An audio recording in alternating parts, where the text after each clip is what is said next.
Pixels looks to be like one of your most effects-driven films that you've ever done. What was it like to be working on the set of like such a huge cast of video game characters? It's all games that I grew up loving. It was fun. It was fun. It's not too difficult to do that thing where you pretend somebody's there and you talk to them. It's fine with me.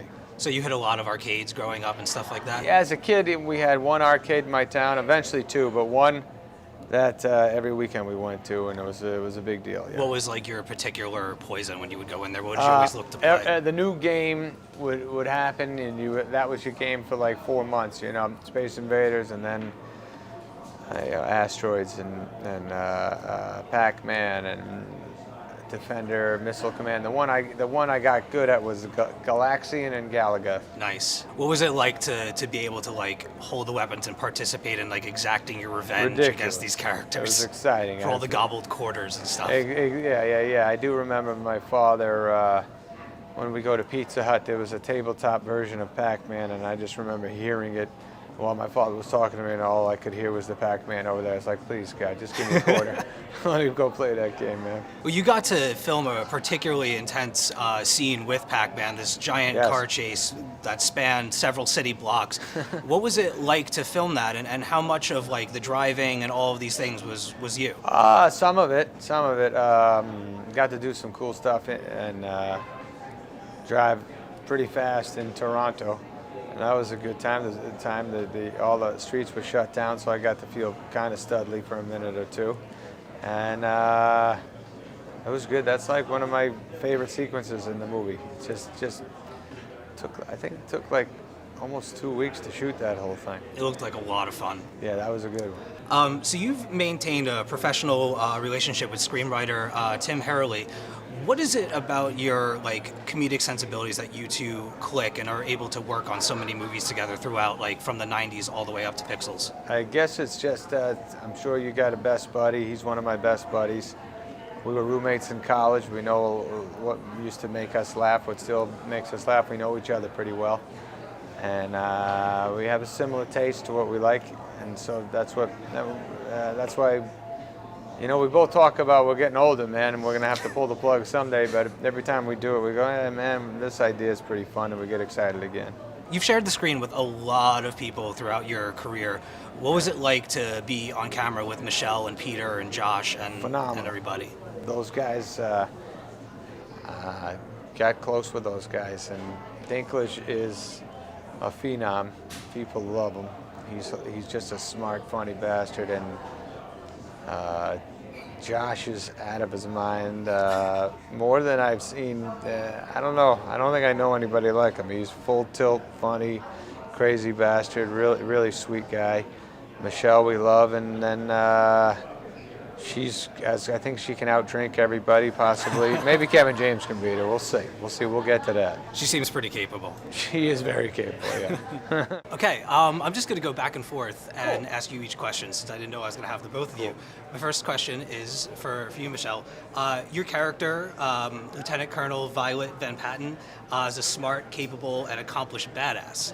How did you find yourself preparing for the role, and how did you how did you prepare in the months of leading up to the filming? Well, so I went smart, check, accomplished, check, badass, check. I just basically really not a lot of preparation. I didn't. You know what? I didn't really do. I can't say that I did a lot of prep. I didn't do a lot of prep. You were there. I was there. I was just present. I was just there on the day. You know what? It was the job title and the name that got me.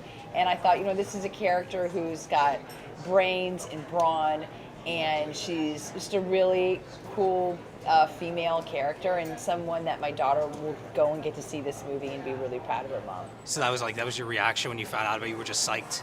Yeah, I was psyched, and it was Chris Columbus. Right. So, and she creates this special weapon, this light cannon, so I like that idea, that I'm like that kind of this like nerdy scientist. What was your reaction when you found out that you were going to be playing the President of the United States? I took it in stride, because I said, I immediately understood what was needed of me in this, and what I could bring that would be unique to the role. And I wouldn't watch any other presidents and how they did it, because I understood. Sam Brenner was asking me, and I could tell he wanted a regular guy and we kind of just wanted to see that, and that's what I wanted to do. But you started cake decorating months in advance. That's true. That was Months in advance. That was the preparation I did. I didn't He's I didn't do anything. I didn't watch any. The frosting. Exactly. The buttercream frosting that he makes. And how I dance with Secret Service people. Well, I had to do that's that. That's true. A little bit of Do a dancing. little do-si-do. Yes. You got to participate in like some really, really grand special effects scenes, and Yes. one of them was this tremendous recreation of Donkey Kong. Yes. What was it like to be on the set? Like, what did it look Are you like? getting What a did little it feel Shia LaBeouf, like Russell Crowe Oh thing? my God. A little so bit. Shy. Me? Yeah, a little bit of And both. A little Russell. Shia. I've gotten David Spade before. You've got David Spade? Right? That doesn't I make just bumped any you sense. twice.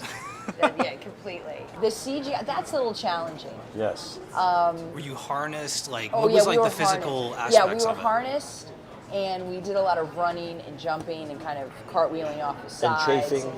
And chafing and running up those ladders, those Donkey Kong ladders, They were were kind of miserable. was the worst part. They have steel, about the they don't- movie. yeah, you're They were banging your not- shins your constantly. They were not ergonomically. What was like correct. the stretch of time? Like, how long did it take Oh, to this film? days Oh and gosh, weeks, two right? weeks I Yes. think we were on that stage. In We go this from one you start losing platform that it. were like Yeah. 10 You feet, start and then getting you're 20 vertigo, feet, and and then you're honestly, 30 feet.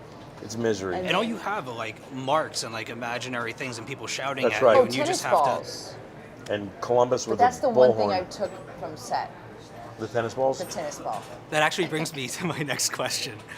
I heard that you created kind of a unique home living situation for yourself in preparation to be interacting with the CGI characters. Right. Can you tell me anything about that? Yeah, I would just set up I would address my family, I would move them out, That- and I just had tennis balls As hanging heads. in my house, and I would walk down and I would speak to the tennis Yes. balls and just say, what do you want for breakfast? And then they would respond and I'd go, oh, waffles. That's great. More for me. Waffles, okay. So I would just basically do that. Yeah. If you live with tennis balls for a while, and X's on the wall, there are a lot of X's on the wall I put Yeah. on it, you get used to it and you can acclimate properly. Exactly.